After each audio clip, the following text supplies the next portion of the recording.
सुप्रभात बच्चों। आज आपको संस्कृत व्याकरण के अंतर्गत जो है व्याकरण का अर्थ और वर्णमाला के भेद के विषय में बताया जाएगा। सबसे पहले व्याकरण का अर्थ। व्याकरण का अर्थ होता है टुकड़े टुकड़े करना। व्याकरण का अर्थ क्या है? टुकड़े टुकड़े करना। उसके बाद परिभाषा, व्याक्रियन्ते शब्दाः अनेन अशौ व्याकरणम्। व्याक्रियन्ते शब्दाः अनेन अशौ व्याकरणम्, अर्थात जिसकी सहायता से शब्दों की अलग अलग पूर्ण व्याख्या की जाती है उसे व्याकरण कहते हैं। ठीक है, तो जिसकी सहायता से कहते हैं शब्दों की अलग अलग पूर्ण व्याख्या की जाती है उसे व्याकरण कहते हैं। फिर उसके बाद वर्ण। भाषा की सबसे छोटी इकाई को वर्ण कहते हैं। ठीक है, भाषा की सबसे छोटी इकाई को वर्ण कहते हैं। ये वर्ण की परिभाषा होगी। उसके बाद वर्णमाला। वर्णों के सार्थक समूह को, जो हमारे वर्ण है, उन वर्णों के सार्थक समूह को वर्णमाला कहते हैं। संस्कृत वर्णमाला। संस्कृत वर्णमाला क्या है? महर्षि पाणिनि द्वारा लिखित माहेश्वर सूत्रों को ही संस्कृत की वर्णमाला कहते हैं।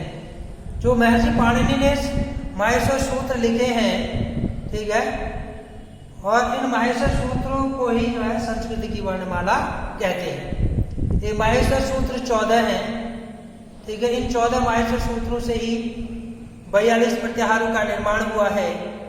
ये आपका संस्कृत वर्णमाला की परिभाषा हो गई। महर्षि पाणिनि के माहेश्वर सूत्रों को ही संस्कृत की वर्णमाला कहते हैं। उसके बाद अब है संस्कृत वर्णमाला के भेद। संस्कृत वर्णमाला के भेद। संस्कृत वर्णमाला के 4 भेद होते हैं। ठीक है, संस्कृत वर्णमाला के 4 भेद होते हैं।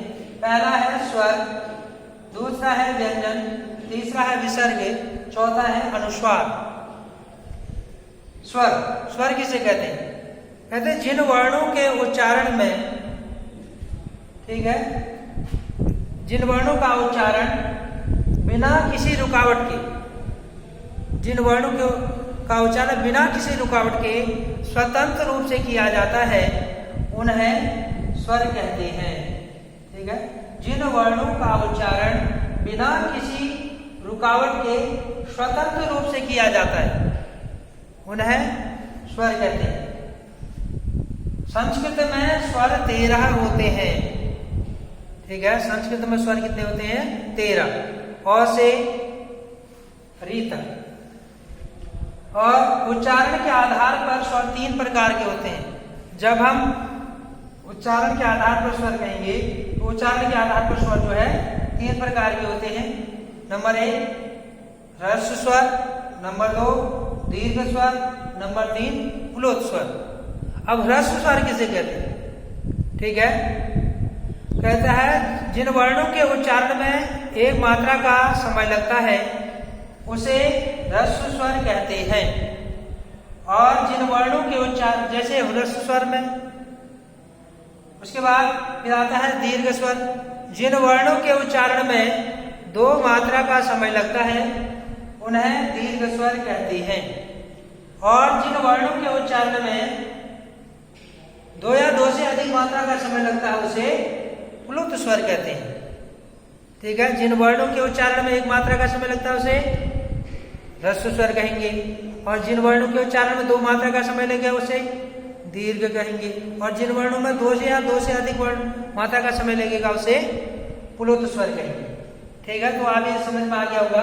सबसे पहले व्याकरण का अर्थ बताया था। व्याकरण का अर्थ है टुकड़े टुकड़े करना। और इसकी परिभाषा है कि जिसकी सहायता से शब्दों को अलग अलग करके उसकी पूर्ण व्याख्या करते हैं उसे व्याकरण कहते हैं। फिर था उसके बाद अगला वर्ण, भाषा की सबसे छोटी इकाई को वर्ण कहते हैं।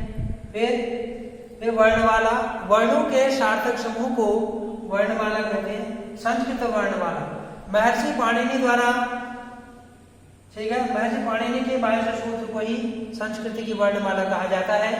संस्कृत वर्णमाला के 4 भेद हैं, स्वर, व्यंजन, विसर्ग, अनुस्वार।